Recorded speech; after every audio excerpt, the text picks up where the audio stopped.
Bab 631. Menghubungi Chen Yuan berarti meminta uang. Hanya untuk mendapatkan sejumlah besar uang lagi. Hanya dengan begitu yayasan dapat pulih. Untuk terus beroperasi. Hanya dengan begitu lahan yang telah dibeli dapat dikembangkan menjadi 3 rumah sakit terbaik. Jika tidak, semua proyek akan dihentikan. Kerugiannya bahkan lebih besar. Sekarang ini adalah dilema. Masalahnya adalah ini bukan jumlah kecil, setidaknya dimulai dari puluhan miliar. Tidakkah Anda malu ketika meminta seseorang untuk meminta dana puluhan miliar? Meskipun Chen Yuan mengatakan bahwa dia dapat meminta uang kapan saja. Tapi Anda tidak menganggap serius kata-kata itu, bukan? Apakah Anda benar-benar akan meminta seseorang puluhan miliar, ratusan miliar? Chu Yumo memegang telepon. Terbelit ke kiri dan ke kanan. Akhirnya, dia memikirkannya selama 1 jam penuh. Memutuskan untuk menghubungi Chen Yuan. Tidak harus uang, dia perlu berkonsultasi dengan Chen Yuan, dan memberikan umpan balik yang jujur tentang situasi yayasan saat ini kepada Chen Yuan. Chen Yuan berhak mengetahui situasi yayasan. Ding ding ding gelombang. Chen Yuan sedang berdiskusi dengan Yue Lingsuang. Tiba-tiba, telepon berdering. Buka ide penelepon untuk melihat. Ternyata Chu Yumo yang menelepon. Aku kaget. Aku baru saja teringat padamu, dan kau menelepon. Ini terlalu kebetulan, kan? Hei! Ada apa Nona Chu? Tanya Chen Yuan dengan santai. Chen Yuan, ada sesuatu yang ingin kubicarakan denganmu, apakah kita bisa bertemu? Kebetulan sekali, aku juga ada sesuatu yang ingin kubicarakan denganmu, kenapa kau tidak datang ke kota Tianmen saja, aku sedang syuting di lokasi. Apa? Chu Yumo sedikit bingung. Aku benar-benar tidak bereaksi sama sekali. Mengapa Chen Yuan pergi syuting? Kau adalah pria dengan kekayaan triliunan yuan, yang kemungkinan besar akan menjadi orang terkaya di dunia di masa depan, dan kau malah syuting di lokasi syuting. Apakah ini agak aneh? Chen Yuan, sesuatu telah terjadi pada yayasan akhir-akhir ini. Seharusnya aku sudah menjelaskannya padamu sejak lama. Kupikir aku bisa mengatasinya dengan baik, tapi aku tidak menyangka perkembangannya malah semakin di luar kendali. Baik, aku kekurangan uang, nanti aku akan mentransfer sebagian uang kepadamu. Chen Yuan tampak sedih, dengan nada acuh tak acuh. 90,00% kesulitan yang dihadapi dalam hidup pada dasarnya adalah masalah uang. Jika Anda bahkan tidak dapat menyelesaikan masalah dengan uang, itu berarti Anda belum cukup banyak mengeluarkan uang. Chen Yuan, situasi yang dihadapi yayasan saat ini mungkin jauh lebih serius daripada yang Anda bayangkan, bisakah Anda mendengarkan saya dengan sabar? Chu Yumo berkata dengan sangat serius. Hal ini benar-benar bukan lelucon. Seharusnya ini menarik perhatian yang cukup. Tapi sikap Chen Yuan yang sembrono dan malas benar-benar mengecewakannya. Baiklah, jangan dibicarakan, saya masih ada urusan, Anda bisa mengurusnya sendiri, dan saya akan mentransfer uangnya nanti. Dududu gelombang. Chen Yuan menjelaskan beberapa kata dengan santai. Dia menutup telepon. Sepertinya dia terlalu malas untuk terlalu banyak berkomunikasi dengan Chu Yumo. Chen Yuan. Hei, bajingan. Orang besar begitu pelit. Sudah lama sekali sejak kejadian terakhir. Apakah Anda masih menyimpan dendam? Pikiranmu terlalu sempit. Chu Yumo sangat marah. Rasanya paru-paruku akan meledak. Sikap acuh tak acuh Chen Yuan benar-benar membuatnya gila. Chu Yumo. Tingkat kesukaan -1. Chu Yumo. Tingkat kesukaan -1. Tingkat kesukaan saat ini, 92 poin. Apa? Melihat ke dalam pikirannya, tingkat kesukaan Chu Yumo tiba-tiba anjlok 2 poin. Chen Yuanfei sama sekali tidak merasa kehilangan atau sedih. Sebaliknya, dia merasa segar. Selama periode waktu ini, dia telah mengabaikan Chu Yumo, bukan karena dia menyimpan dendam.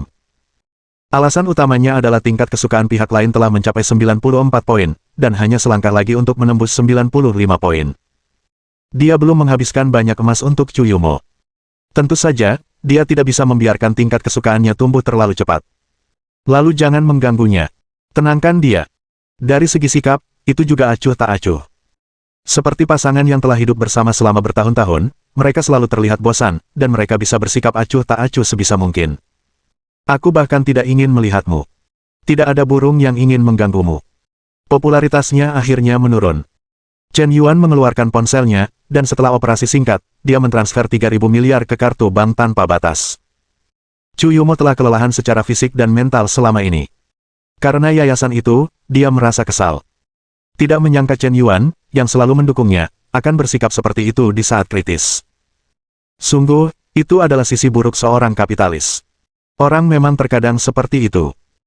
Ketika suasana hati baik dan karir berjalan lancar, mentalitas selalu lebih toleran, dan lebih mudah untuk bersikap baik kepada orang lain. Tetapi karir berantakan, dan saya harus menghadapi banyak masalah setiap hari, bahkan hampir bangkrut. Saat ini, mudah untuk menumbuhkan kejahatan di hati saya. Tidak ada yang menyenangkan mata. Di mana orang baik dan orang jahat. Tapi itu hanya sebuah pikiran. Ding! Akun Anda dengan nomor akhir 6789 menerima 300 miliar yuan. Tepat ketika Cuyu sangat marah hingga ingin menjatuhkan ponselnya. Sebuah bel berbunyi. Di akun kartu kredit tanpa batas yang diberikan Chen Yuan kepadanya, pengingat transfer tiba-tiba muncul. Cuyumo melihat lebih dekat, deretan angka itu hampir membutakan mata titaniumnya. 1, 10, 100, 1000, 10.000, 100.000, 1 juta, 10 juta, 100 juta, 1 miliar, 10 miliar, 100 miliar. 12 digit. Ini, 3.000 miliar. Anda bilang transfer uang kepada saya, apakah 3.000 miliar? Apakah ini yang Anda katakan? Cuyumo tercengang. Bodoh. Membara. Tercekik. Selain tidak tahu, dia masih tidak tahu.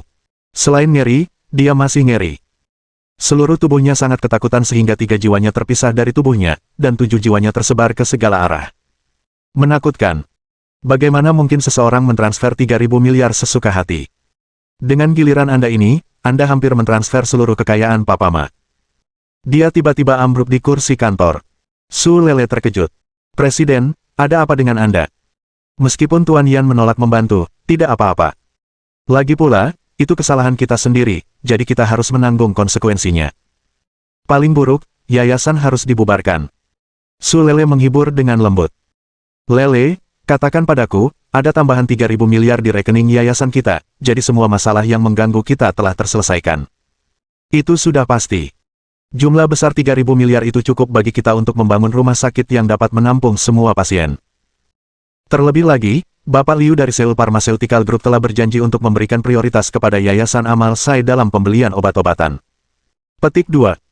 Harga yang kita dapatkan juga lebih rendah, dan kita tidak perlu memberikan bantuan amal kepada pasien saat itu. Kita dapat sepenuhnya membiayai semua bantuan medis, atau langsung membeli beberapa rumah sakit, yang lebih cepat. Kata Su Lele dengan tegas. Apa maksud dari 3.000 miliar? Apakah seseorang benar-benar akan menghabiskan uang sebanyak itu untuk amal? Ini terlalu gila, kan? Presiden, bukankah seharusnya Bapak Yan benar-benar memberi Anda 3.000 miliar? Su Lele kehilangan suaranya. Baik. Chu Yumo mengangguk. Aku merasakan kehangatan di hatiku. Sentuhan yang belum pernah terjadi sebelumnya datang ke hatiku. Bab 632. Perbarui sesegera mungkin. Tanpa iklan. Belum lama ini, Feidun Capital memiliki likuiditas sebesar 2.000 miliar. Seoul Pharmaceutical Group, yang mengandalkan obat khusus virus G, meraup pesanan senilai ratusan miliar. Setelah membagi uang 500 akan ada keuntungan sekitar miliar. Dengan kata lain, Chen Yuan hanya memiliki total likuiditas 500 miliar. 35 miliar, aku memberimu 500 miliar tanpa ragu sedikitpun. Tidak bisakah kau jelaskan betapa pentingnya dirimu bagi orang ini? Chu Yumo tiba-tiba merasa sedikit tidak nyaman. Sangat menyesal. Sangat malu. Tidak mudah bagi Chen Yuan untuk menghasilkan uang. Uang itu tidak datang begitu saja. Mengapa aku tidak pernah memikirkan kesulitannya, dan hanya berpikir bahwa dia punya uang, jadi aku bisa menghabiskannya dengan sembarangan. Bukan tanggung jawab dan kewajibannya untuk beramal. Dia menunjukkan kebaikannya, tetapi bukan uang yang seharusnya dia berikan. Mengapa aku harus mengkritiknya begitu banyak? Kau pria yang bermulut keras namun berhati lembut, mengapa kau lebih memilih menanggung tekanan ini sendirian daripada bersuara? Mata Chu Yumo berkaca-kaca. Tiba-tiba, ia merasa sedikit manusiawi. Seperti vampir. Sangat canggung. Merasa malu. Malu padaku. Apakah Chen Yuan benar-benar seorang kapitalis yang kejam? Apakah dia benar-benar hanya memiliki rutinitas dan aroma tembaga di sekujur tubuhnya? Sepertinya aku telah salah paham padanya. Chu Yumo.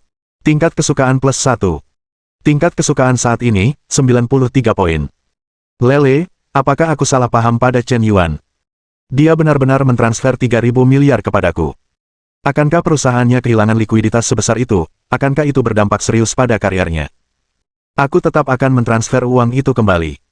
Yan selalu orang yang sangat perhatian. Dia mungkin tidak akan main-main. Karena uang itu telah ditransfer kepadamu, itu berarti uang itu akan berguna. Aku sarankan kau pergi ke kota Tianmen dan bertanya kepada Tuan Yan untuk detailnya. Saran Su Lele. Ia juga memiliki perasaan campur aduk di hatinya. Hanya Cuyumo yang bernilai 3.000 miliar. Tampaknya kelahiran memang menentukan nasib seseorang. Beberapa orang terlahir untuk berdiri di puncak kesuksesan. Dan beberapa orang berjuang sepanjang hidup mereka dan masih berjuang di dalam rawa. Cuyumo memikirkannya, dan apa yang dikatakan Su Lele memang masuk akal.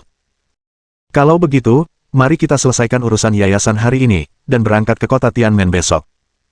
Apapun yang terjadi, lebih baik menangani masalah-masalah yayasan terlebih dahulu. Merasa kaya. Orang-orang menjadi lebih percaya diri. Saya tidak merasa mudah tersinggung lagi. Sangat tenang. Segera, Yayasan Amal Sai secara resmi mengeluarkan pemberitahuan untuk menghentikan rencana bantuan amal. Secara resmi memutus pembayaran ke rumah sakit lain. Penerimaan dan perawatan semua pasien yang sakit kritis dilakukan oleh yayasan. Jika tidak berhasil, sewa hotel dan gunakan sebagai kamar rumah sakit. Pada saat ini, Seoul Pharmaceutical Group mengumumkan dimulainya kerjasama resmi dengan Yayasan Amal Sai. Efektivitas obat baru membutuhkan banyak pasien klinis untuk mengujinya sendiri. Tentu saja, beberapa sukarelawan dibutuhkan. Untuk sukarelawan, Seoul Pharmaceutical Group tidak hanya menyediakan rencana perawatan gratis, tetapi juga tidak meminta uang untuk penggunaan obat dan bahkan memberikan bonus. Dengan demikian, tekanan pada yayasan kembali berkurang. Ini adalah situasi yang saling menguntungkan. Pertama, mengurangi tekanan keuangan pada yayasan. Kedua, akan membawa ketenaran yang lebih besar bagi Seoul Pharmaceutical Group. Selama efek penyembuhan dari kelompok relawan klinis pertama bagus, obat baru ini akan menjadi pilihan utama obat anti kanker di rumah sakit besar di seluruh negeri, bahkan rumah sakit besar di seluruh dunia. Pada saat itu, pesanan pembelian akan datang seperti salju lagi. Chen Yuan mengirimkan 3.000 miliar kepada Cuyumo. Itu kesepakatan yang bagus untuk uang itu. Aku suka perasaan menghabiskan uang seperti air. Transparan. Nyaman. Tidak ada yang sulit di dunia ini, selama kamu punya uang. Yue Lingsuang melihat dengan mata kepala sendiri bahwa Chen Yuan membayar 3.000 miliar kepada Cuyumo, dan gelombang besar di hatinya sekali lagi berkobar. Bahkan jiwanya pun terkejut. Uang ini sama sekali tidak menggunakan arus kas Feidun Capital. Jelas, tidak ada dana dari Seoul Pharmaceutical Group yang digunakan. Jadi dari mana uang itu berasal? Uang yang dikirim Chen Yuan kepadanya sebelumnya berjumlah lebih dari 3.000 miliar. Dan 500 miliar dari Lin Ziluo. Dia membeli pesawat, villa, dan kapal pesiar, serta berinvestasi di grup film dan televisi, platform siaran langsung, teknologi telepon seluler, hotel berbintang, belanja daring, perangkat lunak obrolan, dan sebagainya. Jika dijumlahkan, saya khawatir nilainya telah melebihi 8.000 miliar. Ini baru industri yang kuketahui sejauh ini, berapa banyak lagi yang belum kuketahui. Bosnya benar-benar terlalu misterius, energi di baliknya benar-benar menakutkan. Yue Lingsuang mengingatnya dengan jelas. Awalnya, dia dikirim oleh Li Jiamu sebagai agen rahasia untuk mencari tahu detail tentang Chen Yuan dan kekuatan di baliknya. Tetapi sampai sekarang, setelah dia dengan tulus menyerah kepada Chen Yuan, dia masih belum tahu apapun tentang kekuatan di baliknya. Begitu misterius. Begitu mengerikan. Ratusan miliar diambil begitu saja. Bahkan konsorsium internasional papan atas pun tidak seangkuh itu, bukan? Bahkan keluarga Morgan, keluarga Walton, keluarga Rockefeller, keluarga Rothschild, dan keluarga kerajaan Saudi yang dia kenal tampaknya tidak lebih dari itu. Yue Lingsuang sangat penasaran dan ingin mengetahui kekuatan misterius di balik Chen Yuan. Tetapi dia tahu dengan jelas. Ini adalah topik tabu. Jika tidak boleh bertanya, jangan bertanya. Bahkan keluarga seperti Chaebol Li memiliki banyak aturan di baliknya. Aturan keluarga Chen Yuan pasti lebih ketat. Energi yang telah ia tunjukkan secara pribadi sejauh ini jauh melampaui energi keluarga Li. Jadi, tak perlu lagi membahas latar belakang keluarganya. Chen Yuan baru saja mentransfer akun ke Cuyumo. Tiba-tiba, telepon berdering lagi. Itu adalah panggilan video dari Lin Ziluo. Chen Yuan menekan tombol untuk menjawab. Dalam video tersebut, dua gadis kecil berkerumun di depan kamera. Terlihat agak lucu. Kakak Chen Yuan, kau sudah lama tidak datang menemui aku dan Meng-Meng, apakah kau sudah punya wanita lain? Kau sudah melupakan Luo-Luo. Kau pembohong besar, aku benci kau. Lin Ziluo cemberut dan berkata dengan marah. Bagaimana mungkin? Bagaimana mungkin kakakku melupakan si jenius kecil kita, Luo-Luo? Tapi kakakku memang sedang sibuk akhir-akhir ini, jadi aku akan pergi ke Shanghai untuk menemuimu setelah selesai. Pembohong besar, memang benar, laki-laki suka mengatakan bahwa mereka sibuk, tetapi sebenarnya, kau tidak ada kerjaan, kan? Kau hanya menggoda perempuan. Lin Ziluo tak kenal ampun, dan sepertinya langsung tahu maksud Chen Yuan. Pintar. Chen Yuan berkeringat dingin. Kenapa aku merasa bersalah? Tidak apa-apa, kakak Chen Yuan, tadi aku hanya bercanda. Aku tahu kau pergi ke kru film untuk syuting, kau sudah muncul di berita, kau tidak tahu. Aku dan Meng Meng sedang berlibur beberapa hari terakhir, jadi kami memutuskan untuk pergi ke lokasi syuting untuk bermain dengan adikku, oke? Oke, si jenius kecil Luo Luo akan datang, jadi pasti akan sangat menyenangkan. Lolo, berikan kameranya padaku, aku ingin mengobrol dengan adikku. Wang Meng Meng mengelus Lin Ziluo. Bab 633. Perbarui sesegera mungkin. Tanpa iklan. Wang Meng Meng meraih telepon dan berlari ke toilet. Dia juga mengunci pintu. Kakak, biar ku beritahu, ulang tahun Luo Luo 2 hari lagi. Aku lihat kakakku belum menyiapkan hadiah ulang tahun untuknya, jadi Luo Luo merajuk beberapa hari terakhir ini. Oh, benar. Chen Yuan tiba-tiba menyadari. Dia sama sekali tidak ingat ulang tahun orang-orang ini. Tapi sekarang aku tahu, aku benar-benar harus mempersiapkannya dengan baik. Wang Meng Meng, dasar gadis sialan, apa kau menjelek-jelekkan aku, dasar idiot, buka pintunya. Kakak, aku tidak akan memberitahumu sekarang, katakan saja kau sudah tahu ulang tahunnya sejak lama, siapkan saja kejutan untuknya, Luo Luo akan sangat tersentuh. Mengerti. Kakakku sangat tenang kali ini. Chen Yuan mengacungkan jempol. Wang Meng Meng menutup telepon. Xiao Yue, pergi dan lakukan sesuatu untukku, cari seseorang untuk pergi ke pasar dan bertanya, dan beli semua kembang api di provinsi ini. Selain itu, kita akan membangun helikopter tak berawak lain yang dapat memancarkan berbagai cahaya, dan memberikan perayaan yang meriah untuk gadis kecil Lin Ziluo ini. Baik, bos, Nona Lin adalah wakil presiden grup. Ini hari ulang tahunnya, dan Feidun Capital harus mempersiapkannya. Kata Yue Lingsuang dengan serius. Jelas sekali dia menganggap masalah ini penting. Ngomong-ngomong, Xiao Yue, kapan ulang tahunmu? Tanya Chen Yuan dengan santai. Tapi pertanyaan ini langsung membuat Yue Lingsuang terkejut. Aku tidak tahu kapan ulang tahunku. Di kartu identitas, ulang tahunku adalah hari aku diadopsi, tapi aku tidak pernah berulang tahun, dan aku tidak tahu hari apa aku sekarang. Itu mudah, kamu bisa merayakan ulang tahunmu bersama Lin Ziluo, kali ini aku akan membiarkan warga kota merayakan ulang tahunmu bersama. Chen Yuan melambaikan tangannya dan berkata tanpa ragu. Dalam film The Richest Man in Tomatoes, Wang Duoyu memasang kembang api untuk seluruh kota. Seharusnya tidak terlalu sulit baginya untuk meliputi seluruh provinsi, kan? Lagi pula, seni berasal dari kehidupan. Bos, kau. Suara saudari Xiao Yue tercekat karena isak tangis. Mungkin ini hari ulang tahun. Bagi orang lain, ini biasa saja. Tetapi bagi Yue Lingsuang, ini sangat berarti. Tidak masalah. Kau merayakan ulang tahunmu, semua biaya akan kutanggung, dan dalam 2 hari, seluruh karyawan grup akan berlibur. Saya ingin mengundang DJ dari seluruh provinsi untuk menghibur seluruh kota. Chen Yuan berkata dengan tegas. Ia sepertinya merasa bahwa hanya menyalakan kembang api dan menyiapkan helikopter tanpa awak saja tidak cukup sebagai kejutan. Ia berpikir apakah ia akan diam-diam mengundang Dewa Lagu, Ratu Surga, Jay Chou, Lin Junjun, Wang Lihong, dan superstar lainnya ke sini, lalu mengadakan konser pribadi. Sepertinya mungkin. Ini pasti akan terjadi. Siapkan kejutan, tentu saja tidak semuanya sesuai harapan. Pasti ada beberapa hal yang tak terduga juga. Adapun alamat konsernya, akan diadakan di sebuah rumah mewah pribadi seluas meter persegi. Tempatnya cukup luas. Ada juga jet pribadi untuk menjemput orang-orang. Baik, bos, saya akan mengurusnya sekarang. Yue Lingsuang mengangguk. Masalah ini sebenarnya tidak merepotkan. Namun, butuh 2 hari untuk mempersiapkan semuanya, dan memang agak mepet waktunya. Mulai bersiap sekarang. Chen Yuan menepuk bahu Xiao Yue, menatap matanya yang sedikit berkaca-kaca, dan tak kuasa memeluknya. Dengan lembut mengelus kepalanya. Siapa sangka seorang pengusaha wanita yang berpengaruh tidak pernah merayakan ulang tahunnya. Sebenarnya, dia juga orang miskin. Bos, Anda.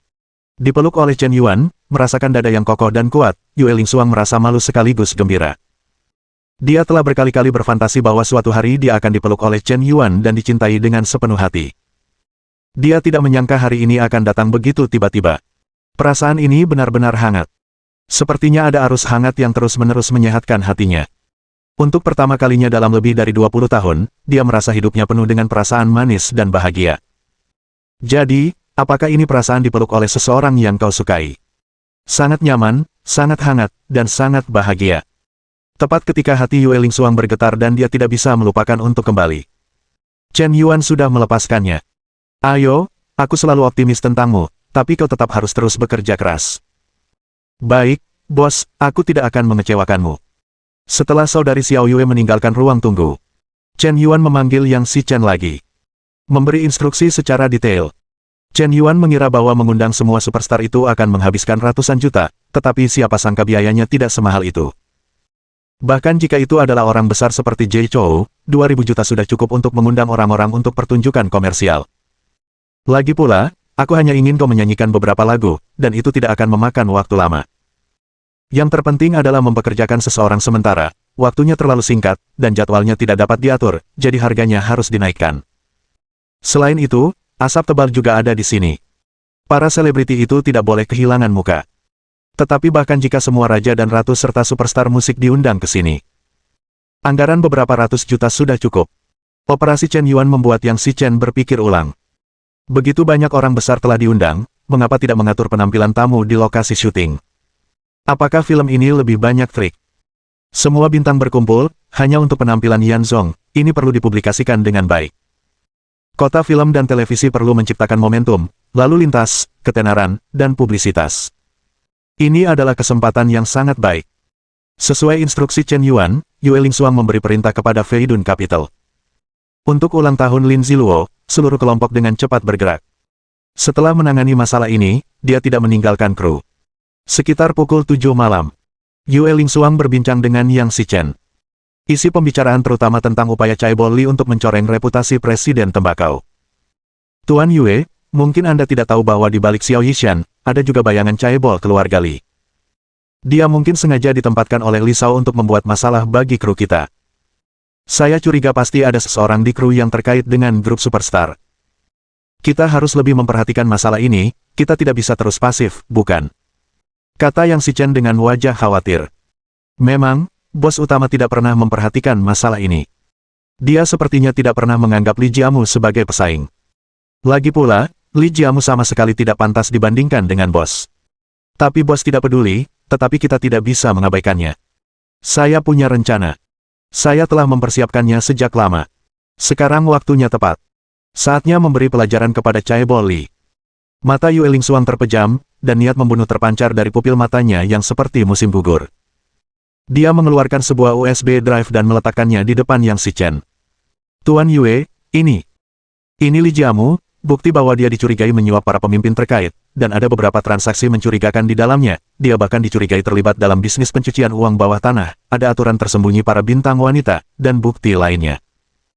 Tuan Yue, bahkan jika bukti di sini benar, itu seharusnya hanya cukup untuk mempengaruhi Li Jiamu, dan tidak cukup untuk berdampak besar pada seluruh keluarga besar Li. Lagi pula, keluarga besar Li telah berdiri selama bertahun-tahun dan tidak akan pernah menunggu. Tentu saja saya tahu, jadi ini baru langkah pertama. Dengan pengaruh opini publik, harga saham Great Star Group akan jatuh. Saya akan menginvestasikan sejumlah besar uang untuk melakukan short selling saham Great Star Group. Selain itu, ada beberapa perusahaan yang terdaftar di bursa saham milik keluarga besar Li. Ayo, gelombang ini seharusnya cukup untuk membuat mereka minum sepiring minuman keras. Keluarga besar Li memiliki banyak aset tersembunyi yang tidak diketahui orang lain. Tetapi saudari Xiao Yue mengetahuinya. Sekarang dia memiliki likuiditas 5.000 miliar di tangan, cukup untuk menyebabkan pertumpahan darah di pasar saham. Bab 634. Pukul 8 pagi keesokan harinya. Hotel Regal International Seoul. Ruang rapat. Nona, masalahnya sudah ditangani. Polisi Seoul sudah mengurusnya. Berita tentang 6 penculik yang terungkap di internet yang dilempar keluar dari mobil dan tewas di tempat juga sudah ditekan. Masalah ini tidak akan terjadi lagi. Ada laporan media. Selain itu, Feidun Capital telah menolak persyaratan Longhua Education Group untuk memasuki kota film dan televisi. Yehan menyesap kopinya dengan anggun. Mendengarkan laporan dari bawahannya, terlihat tenang. Tidak ada gejolak sama sekali. Tampaknya tidak ada sedikit pun kejutan. Ini adalah zaman hiburan sampai mati. Tidak ada yang peduli dengan nyawa ke-6 penculik itu.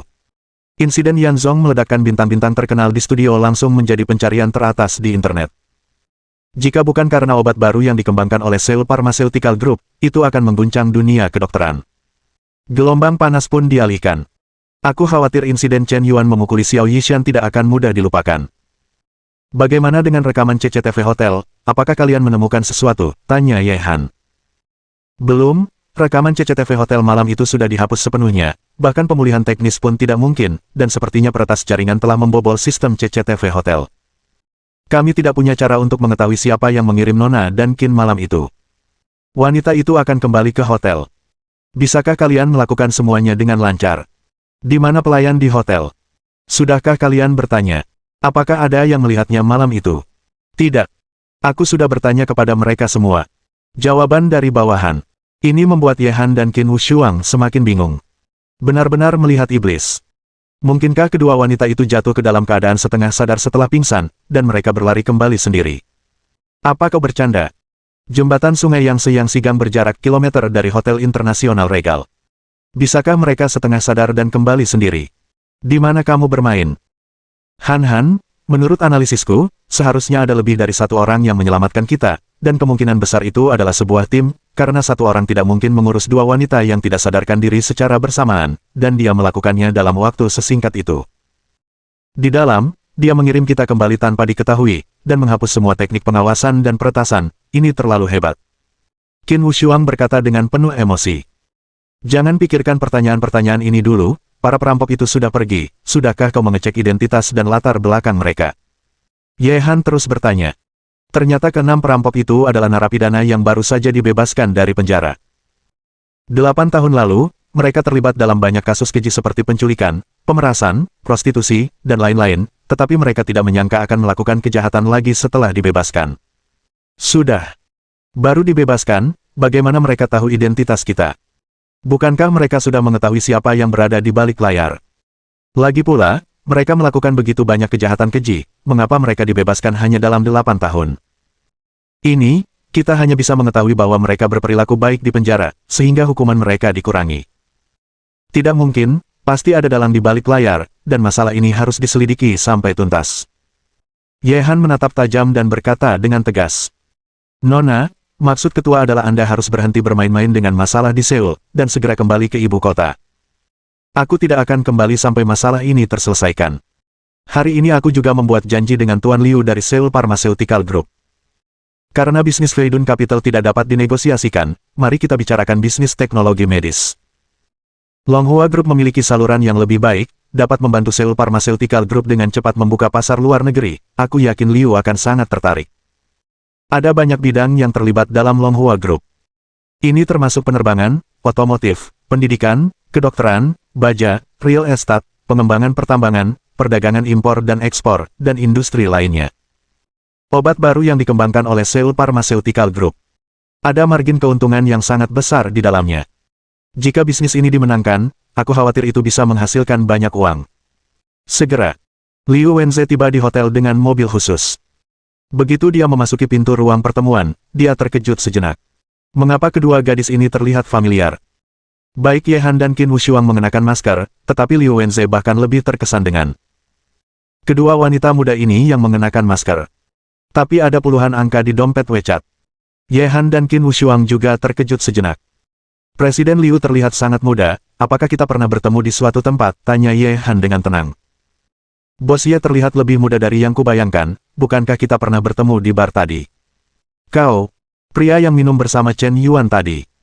Tuan Liu, jangan tersinggung, dia tidak terlalu memperhatikanmu saat itu.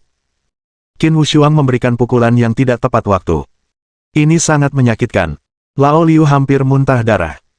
Tuan Liu, jangan tersinggung, karakter Suang-Suang lebih terus terang. Ye Han menjelaskan.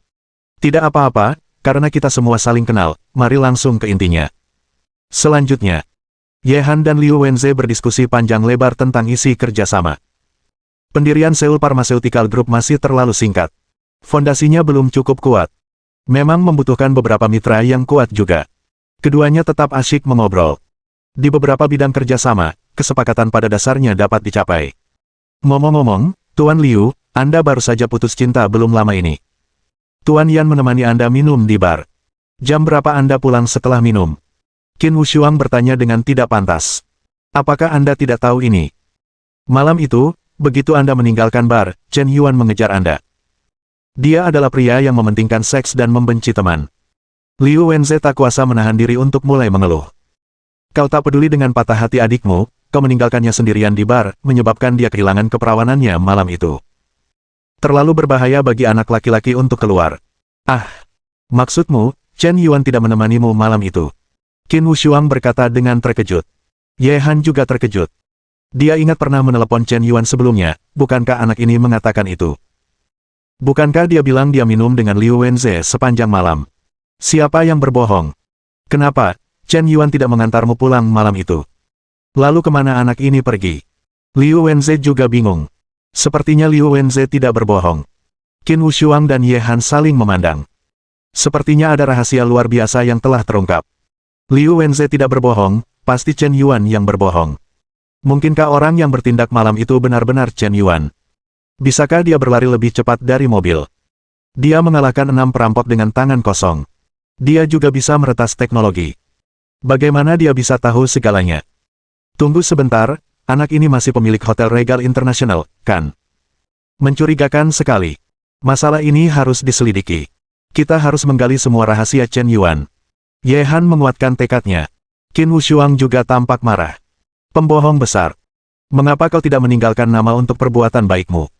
Apakah kau takut Nona Ben akan bergantung padamu? Bab 635. Perbarui sesegera mungkin. Tanpa iklan. Itu menjijikkan. Qin Wushuang merasa telah dihina. Intinya, perilaku Chen Yuan sangat buruk. Bukankah dia cantik? Mungkinkah latar belakang keluarganya tidak baik? Berapa banyak putra kaya generasi kedua yang memohon dan menjilatnya, tetapi dia bahkan tidak repot-repot meliriknya. Dan sekarang, Chen Yuan sudah memiliki awal yang sempurna seperti pahlawan yang menyelamatkan si cantik. Tidak ada balasan untuk kebaikan menyelamatkan nyawa. Kau hanya mengakui bahwa kau melakukannya. Mungkin kau ingin menjanjikan dirimu dengan tubuhmu, dan bukan berarti mereka tidak mau. Tapi kau tidak mengakuinya. Sepertinya dia takut Nona Qin akan bergantung padamu. Bukankah ini penghinaan? Kau menghina pesona Yuan nomor 2 di Shanghai. Wajah Ye Han juga sedikit muram. Dibandingkan dengan Qin Wushuang, dia sama sekali tidak menyukai Chen Yuan. Paling-paling, hanya ada sedikit apresiasi, anak laki-laki ini benar-benar berbakat. Tapi bakat bukanlah kunci untuk menarik perhatiannya. Orang-orang di levelnya sudah terlalu sering bertemu dengan cowok-cowok berbakat. Jadi bakat bukanlah faktor utama yang menarik perhatiannya, melainkan keteguhan hati. Karena dia sudah bertemu banyak cowok hebat. Dia tidak terlalu memperhatikan bakat dan latar belakang keluarga. Dikelilingi oleh cowok-cowok tinggi, kaya, dan tampan. Dia kebal terhadap sifat egois. Dan di sekitar cowok-cowok tinggi, kaya, dan tampan itu, tidak pernah kekurangan wanita cantik dan menarik, dan ada banyak gadis di sekitar mereka. Tentu saja, kenyataan bukanlah drama idola. Tokoh protagonis pria tidak menyukai gadis-gadis yang datang ke rumahnya, tetapi hanya menyukai tokoh protagonis wanita. Ini benar-benar omong kosong. Kenyataannya, jika berhadapan dengan wanita yang sedikit lebih cantik, sifat egois tidak akan ditolak. Hanya saja mereka memiliki mentalitas main-main. Buang saja ketika sudah bosan bermain. Setidaknya sebagian besar dari mereka begitu. Jika Anda berinisiatif untuk mengantarkannya ke rumah Anda, apakah tidak berharga jika Anda tidak bermain? Hal ini menyebabkan cowok-cowok yang dia temui, karena mereka terlalu baik, jarang memiliki keteguhan hati. Karena itu, dia suka bersikap spesifik. Kehususan adalah kualitas terpenting baginya. Jelas, Chen Yuan tidak memiliki kualitas ini. Meskipun anak laki-laki ini memang agak terlalu baik, dia kekurangan kualitas terpenting yang menarik perhatiannya. Jadi Ye Han tidak menyukai Chen Yuan. Tapi sekarang, Nona Ye juga sedikit marah. Alasan kemarahannya sama dengan Qin Wushuang. Yuan nomor 1 di kota sihir, bukankah dia cantik? Bukankah latar belakang keluarganya buruk? Bukankah dia cukup baik? Dan setelah koma, dia tidak memiliki kemampuan untuk melawan. Topengnya pun dilepas. Menunjukkan penampilan aslinya. Kau tidak tergerak. Bahkan berinisiatif untuk mengakhiri hubungan. Bagi seorang gadis, ini sama saja dengan menghina pesonanya. Gadis-gadis memang aneh. Mereka menyukai pesona mereka sendiri, mereka dapat memikat ribuan makhluk hidup, dan bagus jika semua laki-laki dapat terpesona oleh mereka. Tetapi mereka memandang rendah pria yang mudah terpesona. Tidak terlalu menantang. Sangat mudah. Langsung terpikat. Bukankah ada banyak pria seperti ini di jalanan? Mereka tidak peduli dengan perilaku menjilat seperti ini. Chen Yuan sangat marah dengan perilaku mengabaikan pesonanya. Aku tidak boleh menyukaimu, tapi kau tidak boleh tidak menyukaiku. Jika kau tidak menyukaiku, kau menyangkal pesonaku. Aku harus membuktikan diriku. Kau harus jatuh cinta padaku, agar harga dirimu terpenuhi, dan kau bisa membuktikan pesonaku lagi. Nona Ye yang selalu tenang. Sekarang tidak setenang itu. Rasanya seperti menahan napas. Ini bukan soal melakukan perbuatan baik tanpa meninggalkan nama baik. Ini soal harga diri wanita. Dan Chen Yuan menginjak-injak harga diri mereka. Chen Yuan sekarang berada di kota Tianmen. Kudengar dia pergi ke kru film untuk membuat film. Kata Ye Han dingin. Liu Tua merasakan merinding di hatinya. Bagaimana bisa ada masalah di udara, dan tiba-tiba suasana hatimu langsung berubah drastis. Han, ayo kita pergi ke kota Tianmen dan menanyai orang ini secara langsung, mengapa dia berbohong. Bagus sekali. Kata-kata baik Ye Han mencerminkan sikapnya. Lagi pula, kota Tianmen tidak jauh dari Seoul. Hanya 2 atau 3 jam perjalanan melalui jalan tol. Apa yang Lao Chen lakukan lagi? Bagaimana dia menyinggung 2 wanita kaya generasi kedua? Apa masalahnya dengan berbohong? Mungkinkah anak ini dan saudara perempuannya berhubungan seks, dan mereka secara tidak sengaja berselingkuh, dan mereka ingin membalas dendam padanya? Hei, gelombang pria ini terlalu rajin, haruskah aku mengingatkannya agar dia siap secara mental? Kakek Chen, mengapa kau menjadi orang yang paling kubenci? Liu Wenze terdiam. Aku juga menyadari bahwa aku telah mengatakan sesuatu yang salah. Kemudian sesuatu terungkap secara tidak sengaja. Bukan karena saudara-saudara tidak membantumu, tetapi karena kau tidak menyapa terlebih dahulu. Dasar anak kecil, mintalah berkah untuk dirimu sendiri. Kata-kata itu terbagi menjadi 2 bagian. Pagi-pagi sekali. Chen Yuan tidak sedang syuting bersama kru. Sebaliknya, dia datang ke villa pribadinya. Rumah besar ini telah diperbaiki sejak liburan musim panas. Telah dalam pembangunan selama hampir 5 bulan sekarang. Pedesaan yang dulu ada telah mengalami perubahan yang mengguncang bumi. Pertama-tama, villa mewah ini mencakup area lebih dari 1 meter persegi. Di sepanjang pintu rumah terdapat landasan pacu. Dan di landasan pacu ini, masih terparkir jet pribadi mewahnya sendiri. Tidak hanya itu. Luas total bandara ini bahkan lebih besar daripada Bandara Tianhe. Sebanyak 50 landasan pacu dibangun. Ini tidak kalah dengan bandara besar internasional. Tentu saja, alasan mengapa bandara sebesar ini dibangun adalah karena tata letak bandara kota film dan televisi Tianmen berada di sini. Pada saat itu, wisatawan dari seluruh dunia dapat langsung terbang ke kota film dan televisi melalui Bandara Tianmen.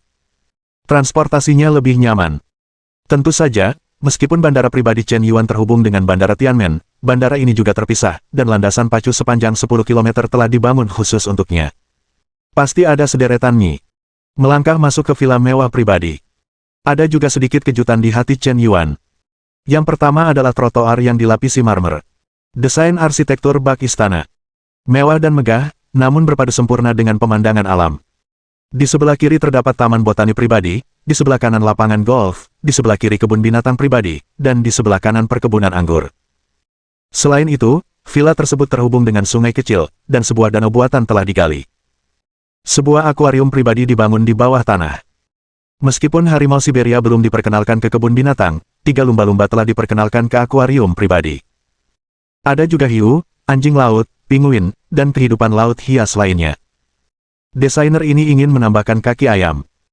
Sebelum Chen Yuan dapat melihat lebih dekat lingkungan di villa megah itu, Lin Ziluo dan Wang Mengmeng, kedua gadis kecil itu, telah tiba di bandara dengan jet pribadi. Kakak Chen Yuan, kami sudah sampai. Aku ingin makan nasi goreng telur buatanmu. Aku harus memasaknya sendiri. Masakan orang lain tidak enak. Lin Ziluo mengirim pesan kepada Chen Yuan. Bab 636. Itulah mengapa dia berani bertanya. Sebagai anjing penjilat dengan skor kesukaan 99 poin, dia tampaknya tidak merasa malu menjilat anjing. Sepertinya dia sudah terbiasa menjadi seorang wanita muda.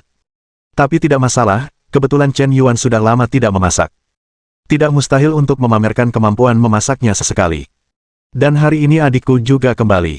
Seharusnya dimanjakan. Baiklah, setelah kamu turun dari pesawat, langsung saja ke Villa Manor, dan aku akan menyiapkan bahan-bahan untukmu. Chen Yuan mengirim pesan dengan santai. Siapa itu? Apakah ada orang yang bertanggung jawab di sini? Halo Tuan, saya kepala pelayan Villa Manor yang dipekerjakan oleh Tuan Yue. Saya telah belajar di Akademi Kepala Pelayan Internasional Belanda. Saya memiliki gelar master. Saya mahir dalam 3 bahasa. Saya memiliki keterampilan seperti pelatihan manajemen, pelatihan kualitas layanan, dan manajemen operasional manor. Silakan pesan kapan saja. Tepat ketika Chen Yuan memanggil seseorang. Di villa, seorang pelayan cantik tiba-tiba berjalan mendekat. Pelayan itu berusia sekitar 27 tahun. Sikapnya sangat hormat dan rendah hati. Sosoknya matang seperti buah persik. Dia juga terlihat cukup cantik. Lagi pula, dia pernah berlatih di istana kerajaan Eropa, dan penampilannya masih cukup baik. Siapa namamu? Hai Tuan, nama saya Wang Susu, Anda juga bisa memanggil saya Emi. Emi, siapkan beberapa bahan untukku. Lebih baik siapkan lebih banyak. Ngomong-ngomong, jangan panggil aku Tuan lagi, panggil saja Bos. Baik, Bos. Aku akan segera menyiapkannya. Bos, jika Anda membutuhkannya, sudah ada koki profesional di villa ini, dan dia juga koki bintang 3 Michelin. Pelayan itu mengingatkan dengan ramah. Tidak perlu, kali ini aku akan memasak sendiri. Chen Yuan melambaikan tangannya. Emi mengangguk, sedikit mencondongkan tubuh ke depan, dan mulai mundur 5 langkah. Dia tidak berbalik sampai dia berjarak 3 meter dari Chen Yuan. Dan memberi perintah kepada pelayan lain untuk melakukan sesuatu. Dari segi detail dan etiket, ia sempurna. Tetapi ketika ia memberi perintah kepada pelayan lain, ia langsung mengubah sikapnya menjadi tegas. Tentu saja, menjadi seorang pengurus rumah tangga juga membutuhkan profesionalisme yang tinggi. Penting untuk membuat pemilik merasa seperti angin musim semi, rileks dan nyaman. Dan pada saat yang sama mampu mengelola rumah besar itu dengan tertib. Chen Yuan mengangguk puas. Dia tidak tahu seperti apa pelayan orang kaya lainnya, karena dia belum pernah melihat mereka sebelumnya, jadi dia tidak punya kriteria untuk menilai mereka. Singkatnya, jika nyaman digunakan, dianggap memenuhi syarat, kan? Saat itu, ponsel Chen Yuan bergetar lagi. Dia mengangkatnya dan melihat sebuah pesan muncul di WeChat, itu dari Chuyumo. Chen Yuan, aku sudah keluar dari jalan raya, apakah kamu di lokasi syuting? Aku akan segera datang dan menemuimu. Chuyumo sedang duduk di kursi penumpang mengirim pesan. Sulele mengemudi di kursi pengemudi. Seiring berjalannya waktu, hubungan antara Sulele dan Chuyumo semakin dekat, dan Chuyumo secara perlahan berkembang menjadi teman dekat. Tak dapat dipungkiri bahwa Sulele memang sedikit berhati-hati dan tahu bagaimana menimbang pro dan kontra, jadi dalam pekerjaan dan kehidupannya, dia akan menyanjung Chuyumo secara sengaja atau tidak sengaja. Tapi sanjungannya tidak kentara. Itu tidak akan mengganggu. Menjilat atasan adalah hal yang wajar. Ini bisa dimengerti. Aku tidak di lokasi syuting, aku di villa, jawab Chen Yuan. Ah, di mana villanya? Aku akan mengirimkan lokasinya, langsung saja ke sini, sisi ini lebih dekat ke persimpangan jalan raya. Setelah Chen Yuan membalas pesan, dia mengirimkan lokasi kepada Chuyumo. Setelah dipikir-pikir, aku memang sudah membuat janji dengan Chuyumo untuk membicarakan berbagai hal kemarin. Sudah waktunya untuk menyebutkan rencana kelompok pendidikan kepadanya. Kalau Chuyumo tidak tahu cara menggunakan 3.000 miliar. Hari ini dia memasak sendiri, jadi dia harus ditemani lebih dari 1 orang dan membawa sepasang sumpit tambahan. Oke, aku akan sampai sekitar setengah jam lagi. Jawab Chuyumo. Tapi belum selesai. Dia dan Chuyumo belum selesai mengobrol di sini, dan Nona Qin Wushuang dari Shanghai menelepon lagi. Chen Yuan menekan tombol jawab. Hei, Chen Yuan, kemana kau bajingan itu pergi? Kenapa kau tidak ada di lokasi syuting? Qin Wushuang mengamuk. Hari ini, dia dan Ye Han langsung pergi ke kru produksi, tetapi mereka ketinggalan, dan tiba-tiba merasa gila. Kru apa? Bukankah kau dan Nona Ye sudah kembali ke Shanghai? Ayolah, Chen Yuan, katakan yang sebenarnya, apakah kau berbohong padaku? Kebohongan apa yang kulakukan padamu, Nona Qin? Kamu harus memberikan bukti ketika mengatakan sesuatu, jangan memfitnahku setiap saat. Aku memfitnahmu. Jika aku tidak tahu dari Liu Wenze pagi ini bahwa kau sama sekali tidak minum dengannya malam itu, kau mengikuti kami begitu kami pergi, dan kau masih bilang kau tidak berbohong. Qin Wushuang tiba-tiba bertanya. Chen Yuan memutar matanya. Nada bicara Lao Liu terlalu santai. Lalu kenapa? Memang benar aku tidak minum dengannya malam itu. Itu bukan urusanmu. Kau terlalu lunak. Baiklah. Kau akhirnya mengakui bahwa kaulah yang menyelamatkan Han Han dan aku di jembatan sungai Yangtze di pelabuhan Yangtze malam itu. Qin Wushuang langsung menanyakan pertanyaan yang paling membuatnya khawatir. Bukan aku. Kau masih tidak mengakuinya, jika bukan kau, lalu apa yang kau lakukan malam itu? Qin Wushuang mendesak selangkah demi selangkah, bersikeras untuk memecahkan kedok dan bertanya sampai akhir. Aku akan mencari Nona. Puff. Qin Wushuang hampir muntah darah. Dia benar-benar tidak menyangka Chen Yuan akan menggunakan alasan seperti itu untuk mengelak darinya. Kau perokok ulung dengan kekayaan bersih triliunan. Ada banyak sekali penggemar dan gadis. Kau melambaikan tangan dengan santai, wanita seperti apa yang kau cari, kau tidak bisa menemukannya, dan kau tidak perlu mencari wanita seperti ini. Bajingan, bukankah aku sebaik nona, kenapa kau tidak mencariku? Puff! Chen Yuan benar-benar tercengang sekarang. Dia tidak menyangka Qin Wushuang begitu tangguh hingga bisa mengucapkan kata-kata seperti itu. Kau adalah Yuan nomor 2 di kota sihir yang megah. Keluarga Nona Qin yang kaya raya. Dompet WeChat manapun adalah angka yang kokoh dengan uang kembalian 10 digit. Benar-benar rela jatuh cinta. Pikiran Yehan penuh dengan garis hitam. Kedua orang ini benar-benar bisa mengatakan apa saja. Chen Yuan terlalu malas untuk berbicara omong kosong dengannya. Langsung menutup telepon. Dia tidak akan pernah mengakuinya. Lagi pula itu melibatkan 6 nyawa dan insiden tidak ilmiah tentang manusia mengejar mobil yang melaju 100 meter. Apakah Nima ini orang normal bisa mengejarnya? Insiden tidak ilmiah seperti itu tidak boleh diakui. Hindari diteliti. Suang-suang, aku sudah menjelaskan bahwa Chen Yuan pergi ke villa kediamannya, dan 2 hari ini, mereka sepertinya sedang mempersiapkan pesta ulang tahun besar-besaran. Baiklah, ayo kita langsung ke kediamannya, masalah ini harus diselesaikan secara langsung. Qin Wushuang tak kenal lelah. Kau adalah pahlawan yang menyelamatkan si cantik, dan kau masih merahasiakannya, mengapa kau malu mengakuinya? Apakah Nona Ben akan memperlakukanmu dengan buruk? Bab 637. Aku baru saja menutup telepon Qin Wushuang. Tiba-tiba sebuah pesan muncul lagi di ponselku. Chen Yuan, apakah kamu sudah sampai di kota Tianmen? Aku ingin mengajakmu makan, duduk dan mengobrol. Sepertinya ada sedikit masalah di antara kita. Masalah ini seperti duri yang menusuk dadaku. Aku mencoba mengabaikannya dan membiarkannya saja, tetapi karena duri ini, hubungan kita semakin renggang. Apakah kamu punya waktu? Itu adalah pesan dari Xiao Ruoyu. Dia sudah lama tidak menghubungi Chen Yuan. Sejak Chen Yuan naik mobil Zhao Yuqi, bukan mobilnya, di bandara terakhir kali, ada jarak di antara mereka berdua. Xiao Ruoyu awalnya berpikir bahwa Chen Yuan akan meminta maaf padanya setelah itu. Tetapi permintaan maaf itu tidak pernah datang. Dia menunggu selama beberapa hari. Chen Yuan tidak mengatakan apapun. Bahkan tidak berinisiatif untuk menghubunginya. Xiao Ruoyu benar-benar sedih, dia bahkan menangis di pelukan ibunya, Yu Fangxia. Cinta itu begitu manis dan menyakitkan. Ketika kamu mendapatkan cinta dan perhatian dari orang yang kamu sukai, kamu akan merasa sangat manis. Tetapi ketika dia mengabaikanmu, kamu akan merasa sangat sakit dan menderita. Kamu akan mulai marah. Jangan menemuinya dengan marah, abaikan dia dengan marah, atau bahkan putus dengan marah sampai dia meminta maaf kepadamu atas inisiatifnya sendiri. Tepat ketika Xiao Ruoyu marah dan ingin putus. Dia menyadari bahwa dia sepertinya bukan pacar Chen Yuan. Mereka berdua tidak pernah benar-benar bersama. Apa maksudnya? Apakah dia bukan pacar orang lain, lalu berbagi palu? Namun, jika dia bukan pacarnya, mengapa Chen Yuan membelikan rumah untuknya? Ada juga modal awal sebesar juta Yuan Hang Trading Group. Dia juga berinvestasi di Ruoyuan Pharmaceutical Group, meminta uang untuk uang, tanah untuk tanah, dan formula untuk formula. Jika dia bukan pacarnya, mengapa mereka memberinya begitu banyak hal? Apa yang ada di antara mereka?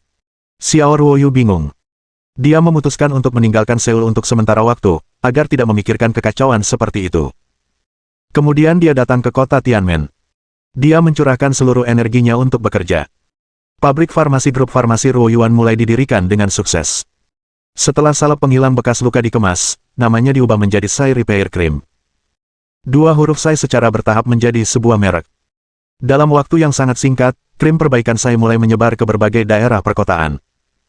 Dan telah mencapai kerjasama strategis dengan banyak rumah sakit bedah plastik. Krim perbaikan Sai hampir menjadi salep yang wajib untuk perbaikan kosmetik. Hasil cepat, pemulihan baik, tanpa rasa sakit, reputasi super tinggi. Pada saat ini, Xiao Ruoyu menemukan keuntungan besar dari lembaga bedah plastik. Harga sebotol asam hyaluronat hanya belasan dolar, tetapi biaya untuk merias wajah seseorang mencapai ribuan dolar. Harga krim perbaikan Sai sekitar belasan yuan. Krim ini dijual ke rumah sakit bedah plastik dengan harga sekitar 1.000 yuan per kotak. Krim ini dapat digunakan ketika pasien menjalani operasi perbaikan. Rumah sakit langsung mengenakan biaya yuan. Langsung berlipat ganda 58 kali.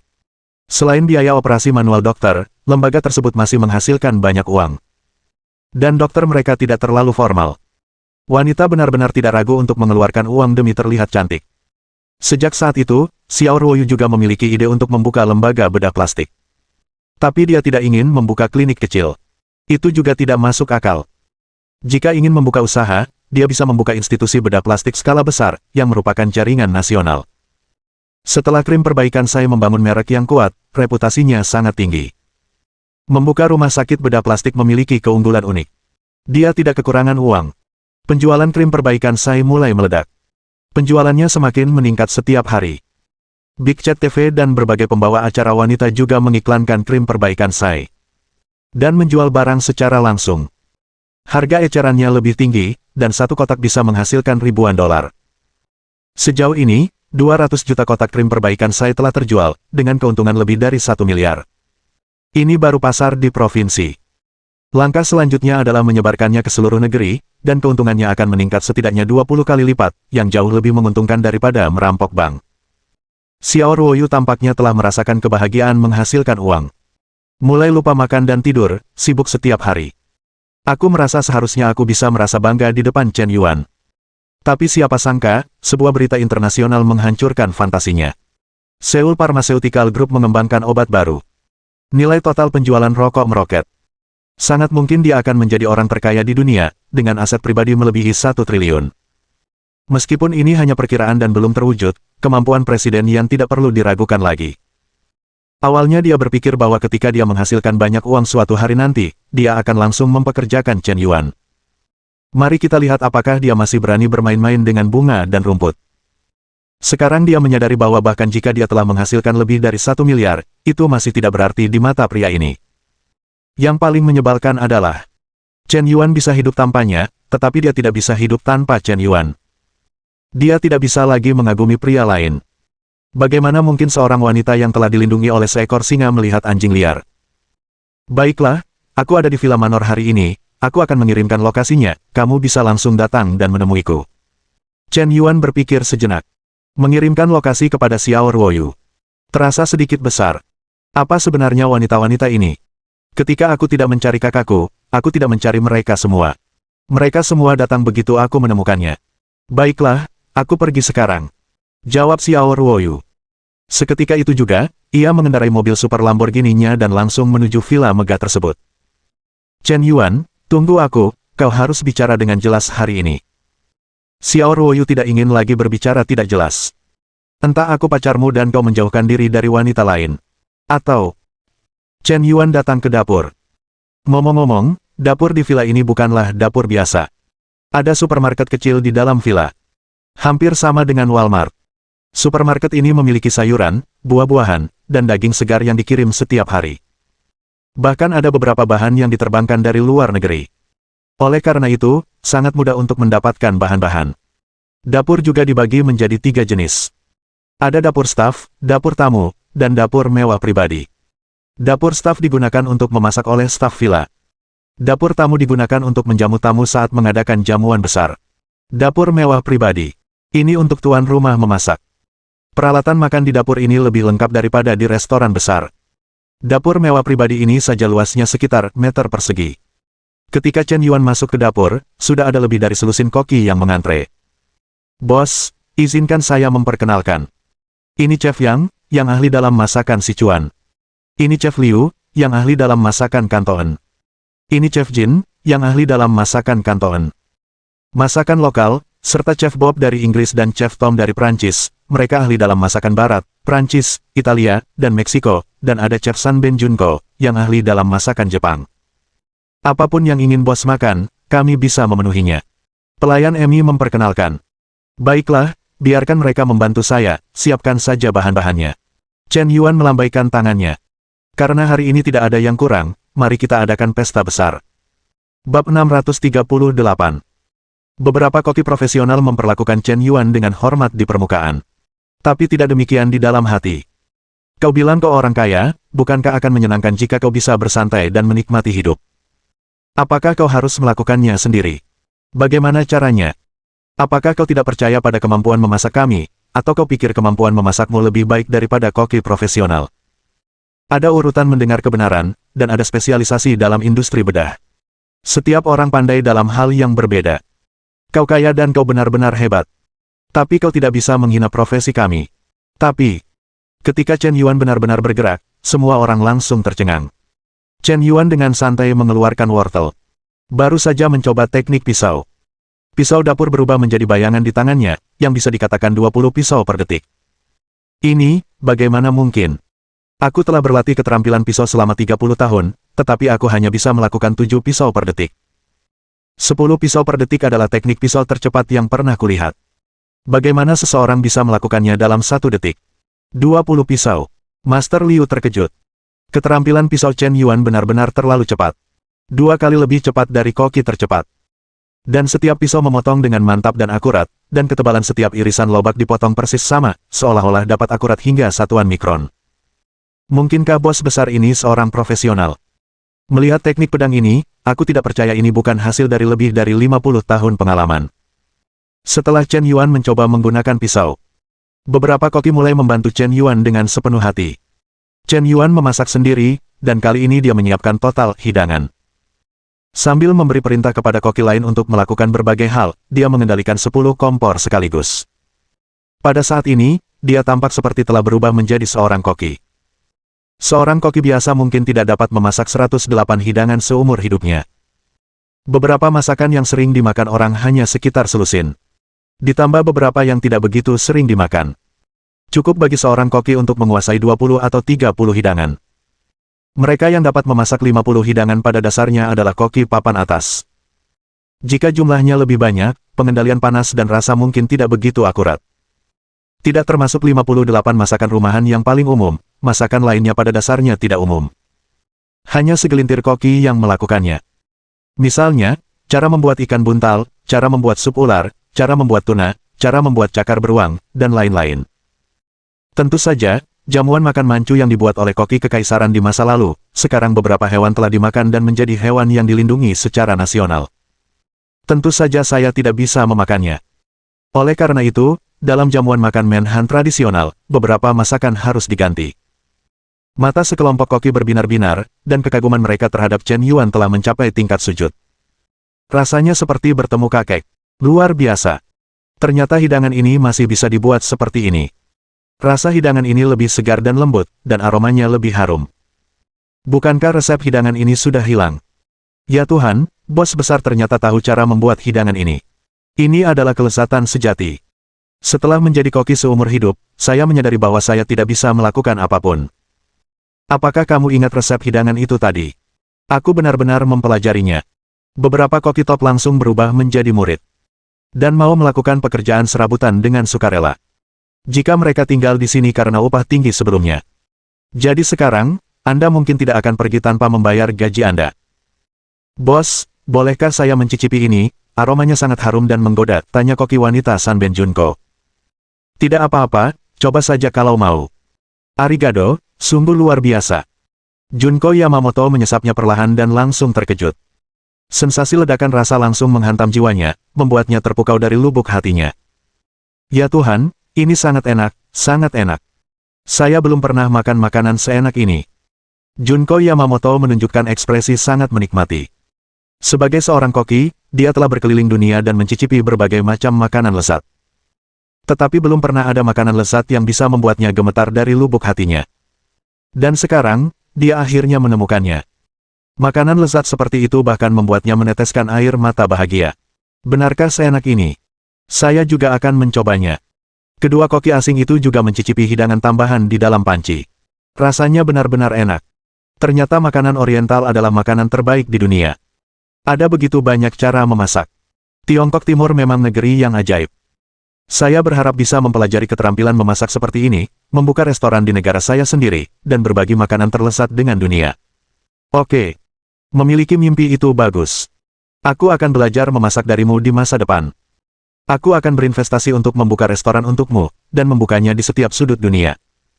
Dengan lambaian tangannya yang besar, Chen Yuan menggambar kue besar. Orang sukses terbiasa, dan tanpa sadar mengembangkan kebiasaan buruk ini, yaitu suka membuat kue untuk orang lain. Setiap gerakan adalah jaringan restoran dunia. Chen Yuan juga berkata dengan santai. Tetapi beberapa koki menanggapinya dengan serius. Kau bercanda. Apakah orang kaya raya seperti Tuan Yan akan membuat lelucon seperti itu dengan santai? Karena orang-orang mengatakan itu, berarti sudah ada rencana seperti itu. Bukan tidak mungkin untuk membuka jaringan hotel dunia di masa depan. Intinya adalah dia benar-benar punya uang. Benar saja, ketika orang sukses membuat lelucon, semua orang akan mempercayainya. Waktu berlalu. Hanya setengah jam berlalu. Lin Ziluo dan Wang Mengmeng telah tiba di villa utama lebih dulu. Begitu mereka berjalan ke gerbang villa utama, sudah ada sekelompok pelayan yang menunggu di gerbang. Hai, apakah Anda Nona Lin dan Nona Wang? Baik. Lin Ziluo mengangguk. Kalian berdua, ikut aku. Bos besar bilang dia akan masak untuk dirinya sendiri untuk menghabiskan waktu bersama kedua nona muda ini. Kakak Bao, sedikit tulus ya. Dia kebetulan datang ke sini tanpa makan, dan perutnya lapar sekali. Lolo, kamu bertambah gemuk sekarang. Aku melihatmu menimbang badanmu diam-diam kemarin, dan sudah 95 kati. Dasar gendut, jangan makan terlalu banyak nanti. Di mana aku gemuk, kamu masih 98 pon. Tapi aku lebih tinggi darimu, aku 5 cm lebih tinggi darimu, kata Wang Mengmeng dengan bangga. Lin Ziluo hanya setinggi 162 cm, yang selalu menjadi kekurangannya. Menyebalkan. Jangan berpuas diri, aku masih bisa tumbuh lebih tinggi, mungkin aku akan lebih tinggi darimu di masa depan. Lin Ziluo lari dengan marah. Bukankah dia pendek, kenapa kau membicarakan tinggi badannya? Menyebalkan. Apakah perempuan setinggi 162 cm benar-benar pendek? Lin Ziluo melirik pelayan di sebelahnya. Semuanya memiliki kaki panjang 1,7 meter, dan dia langsung merasa bahwa dia sedang menjadi sasaran. Siapa yang mempekerjakan pelayan? Mengapa tidak ada pelayan yang tingginya di bawah 1,7 meter jika semuanya di atas 1,6 meter? Benci, benci. Benci. Aku sangat bosan. Begitu Lin Ziluo dan Wang Mengmeng memasuki villa megah itu, Su Lele dan Chu Yumo berkendara ke pintu masuk villa. Presiden, seharusnya di sini, dan posisi Presiden Yan ada di sini. Baiklah, mari kita masuk. Chu Yumo pun duduk. Villa ini benar-benar dibangun dengan mewah, dan hampir semua rumah yang berjarak lebih dari 10 km telah dihancurkan. Hanya rumah megah itu yang tersisa. Sangat mencolok. Bab 639. Perbarui sesegera mungkin. Tanpa iklan. 2. Boleh saya tanya nama belakang Anda? Saya Chu Yumo. Halo, Nona Chu, ini Anda. Tuan Yan sudah lama menunggu, silakan ikut saya. Ada resepsionis lain di pintu, mengantar Chu Yumo dan Su Lele masuk. Kemewahan villa megah itu dibangun sesuai dengan standar kemewahan dunia. Bahkan wanita tinggi seperti Chu Yumo merasakan sedikit kejutan di hatinya. Apalagi Su Lele. Tak lama kemudian, Ye Han, putri keluarga Ye, dan Qin Wushuang, putri keluarga Qin, datang dari Shanghai. Mereka juga tampak sangat agresif. Bukan hanya mereka berdua yang datang. Ada juga sekelompok pengawal bersamanya. Mungkin karena kecelakaan yang terjadi terakhir kali, kelompok pengawal ini tidak pernah berani meninggalkan pos mereka tanpa izin, karena takut terjadi kecelakaan lagi. Jadi tetaplah bersama saya sepanjang jalan.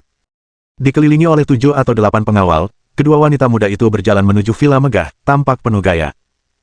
Sampaikan kepada Chen Yuan bahwa Qin Wushuang, si ibu kota iblis, akan datang berkunjung dan suruh dia keluar untuk menemui Nona Ben. Apa? Dua nona, mohon tunggu sebentar, saya akan meminta instruksi kepada atasan saya. Seorang pelayan mengeluarkan ponselnya dan segera menghubungi pengurus rumah tangga Emi. Dan melaporkan situasi di pintu. Bos, di gerbang rumah besar, ada seorang wanita bernama Qin Wushuang yang meminta Anda untuk menemuinya secara pribadi, dan dia tampaknya membawa sekelompok pengawal bersamanya, terlihat sangat sulit untuk diprovokasi. Emi segera melaporkan informasi tersebut kepada Chen Yuan yang sedang sibuk di dapur. Tidak ada waktu, bukankah kau lihat aku sedang sibuk, suruh dia masuk sendiri.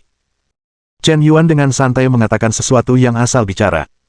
Rumah besarnya agak besar, dan hanya butuh sekitar 10 menit untuk berjalan dari dapur belakang ke pintu depan. Pelayan. Di ujung telepon mendapat instruksi. Nona Qin, bos besar sedang sibuk memasak di dapur belakang, silakan datang sendiri. Memasak. Dia seorang miliarder, apakah dia masih perlu memasak sendiri? Qin Wushuang bertanya. Hanya marah. Ini jelas hanya alasan. Ini hanya basa-basi. Baiklah, masuklah sendiri, aku ingin melihat Tuan Tangtang, bagaimana rasanya memasak sendiri. Beberapa gadis masuk ke villa megah itu bersamaan. Baru saja masuk ke ruang tamu. Mereka mencium aroma yang sangat membangkitkan selera makan. Aroma ini berbeda dari aroma biasa. Tampaknya merupakan kombinasi aroma dari berbagai makanan lezat. Namun, aromanya tidak menyengat. Setiap aroma berlapis-lapis, membuat air liur menetes. Aromanya sangat harum, sungguh terlalu harum, aroma ini membuatku lapar. Mengapa perutku berbunyi saat mencium aroma ini? Kakakku pasti sedang memasak, hanya kakakku yang bisa membuat makanan seenak dan seharum ini. Wang Mengmeng menegaskan. Baru saja, aku melihat sekelompok lebih dari 10 pelayan masuk dengan piring demi piring berisi makanan lezat.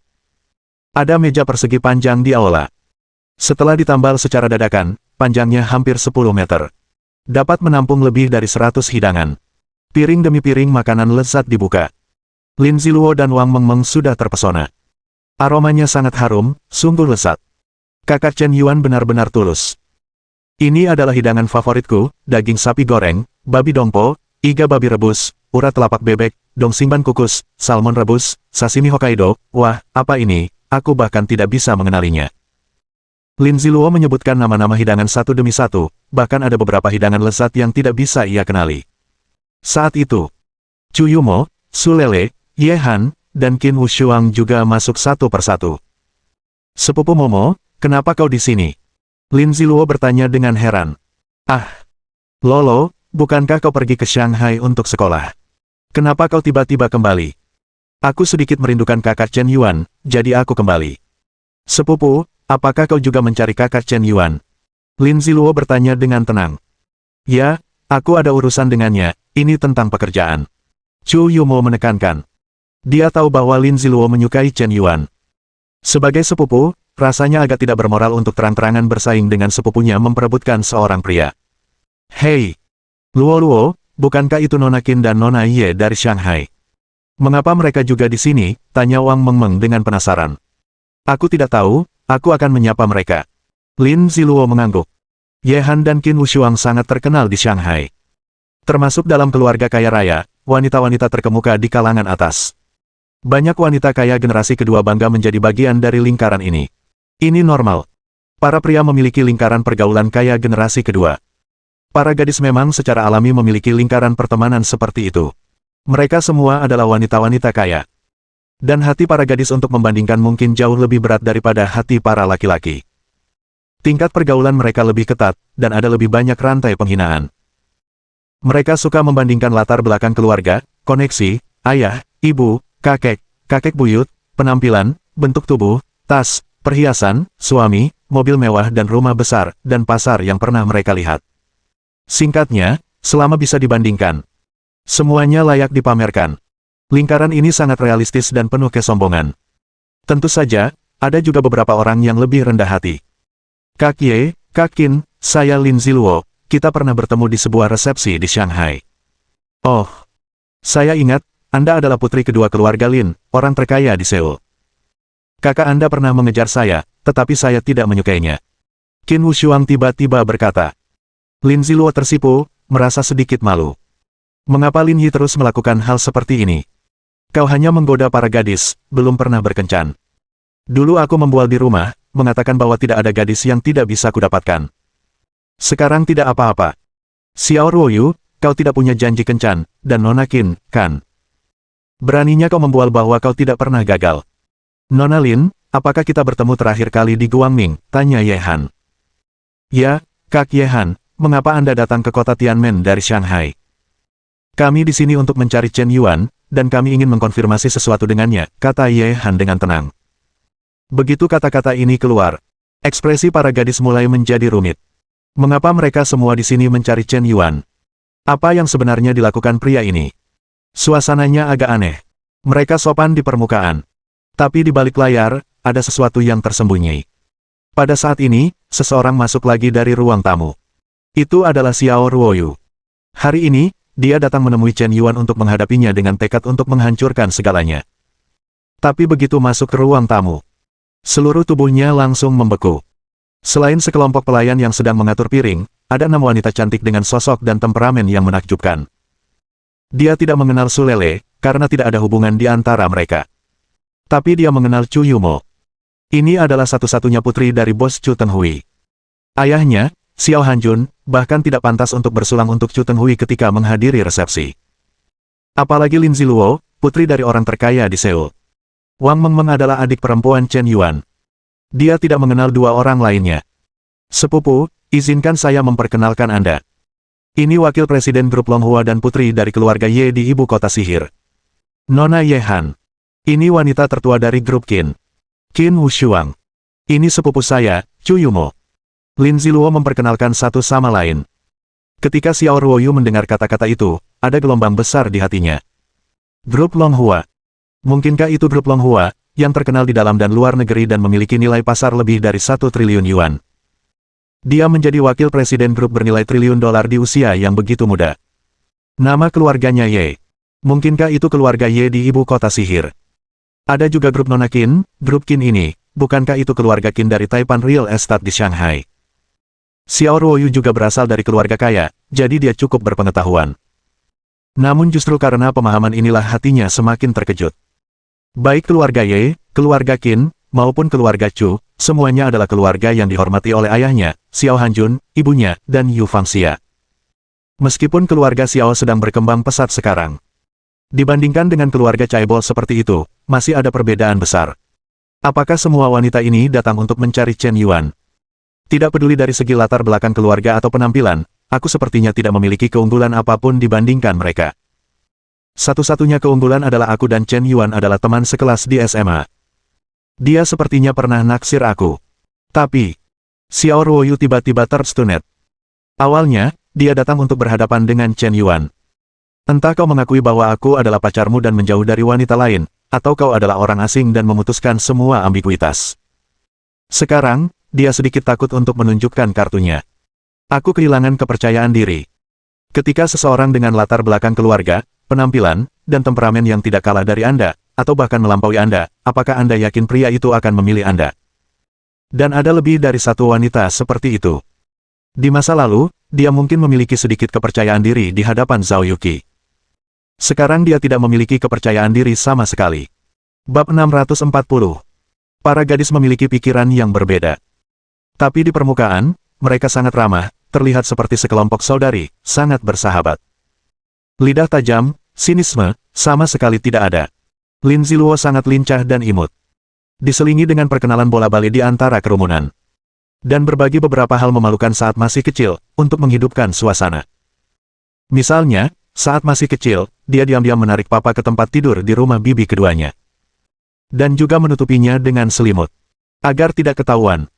Contoh lain, dia memasukkan baterai ke dalam botol air mendidih, dan hampir meracuni pamanku dengan meminumnya. Suasana menjadi aktif seperti ini. Semua orang tidak terlalu berhati-hati. Berbicara dan tertawa.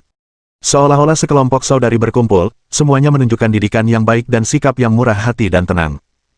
Tapi sangat jelas di dalam hatiku. Wanita-wanita ini kemungkinan besar adalah pesaing, dan beberapa bahkan tidak merahasiakan bahwa mereka menyukai Chen Yuan. Pada saat ini, tercium aroma mesiu. Mengaktifkan mode wanita cemburu. Tidak, tidak, tidak. Ini penampilan murahan. Kamu hanya akan membuat orang merasa bahwa kamu tidak berada di atas panggung. Wanita membutuhkan gerak tubuh yang anggun. Sama seperti pria membutuhkan ketenangan. Sejak saat itu, situasi palsu dan ramah ini terbentuk seperti ini. Segera. Semakin banyak hidangan di atas meja, semakin kuat aroma makanannya. Semua orang mulai mengganti topik pembicaraan. Enak sekali, aku tidak tahan lagi, bagaimana kalau, aku makan sedikit diam-diam. Lin Ziluo memegang perutnya, memutar bola matanya yang bulat dengan nakal. Kemudian dia dengan cepat meraih sepotong daging sapi dan memasukkannya ke mulutnya dengan suara Swiss. Makan. Wow. Enak sekali, enak sekali. Sambil mengunyah, dia tidak bisa menahan diri untuk menghentakkan kakinya karena kegembiraan. Daging sapi tumis ini adalah daging sapi terbaik yang pernah dia makan seumur hidupnya. 10 kali lebih enak daripada daging sapi Kobe di Jepang. Kelezatan yang meledak-ledak itu benar-benar tak terlupakan. Lolo, makan pelan-pelan, jangan tersedak. Chu Yumo menepuk punggungnya. Sepupu, daging sapi ini benar-benar enak. Koki yang memasak hari ini siapa? Aku ingin membawanya pulang dan menjadikannya koki pribadiku. Ya, seenak itu. Aku juga mau coba. Chu Yumo tahu bahwa Lin Ziluo, seorang gadis kecil, dia cukup pilih-pilih dengan mulut kecilnya. Hidangan yang dibuat oleh koki di banyak hotel bintang 5 mungkin tidak mendapat peringkat tinggi darinya. Dia bisa bersikap seperti ini. Menjelaskan bahwa rasanya pasti enak. Chu Yumo menyesapnya. Tampaknya tidak ada respons. Aku melihatnya menyesap yang kedua, ketiga, kelima, ke-10. Lalu dia hampir menghabiskan sepiring penuh hidangan. Awalnya, hidangannya sangat lezat, tetapi porsinya relatif kecil. Begitu dia mencicipinya, seluruh hidangan langsung habis. Sepupu Momo, apa kau serius? Bukankah kau bilang hanya mencicipinya sekali, dan kau menghabiskannya semua? Lin Ziluo bertanya dengan mata melotot. Aku belum mencicipinya, cepat berikan piringnya, masih ada beberapa potong daging cincang di atasnya. Chu Yumo, kau penjahat besar, kau bayar untuk dagingku. Lin Ziluo hampir menangis. Ada hidangan lain di sini. Hei, hidangan ini sepertinya enak. Chu Yumo mengambil sepotong daging babi rebus dengan sumpit. Dagingnya lumer di mulut dan meninggalkan rasa yang tak berujung. Dan kombinasi lemak dan daging tanpa lemak sama sekali tidak terasa berminyak. Chu Yumo tidak berkata apa-apa. Dia mulai mencicipi lagi dengan rakus, dan tidak bisa berhenti sama sekali. Wow!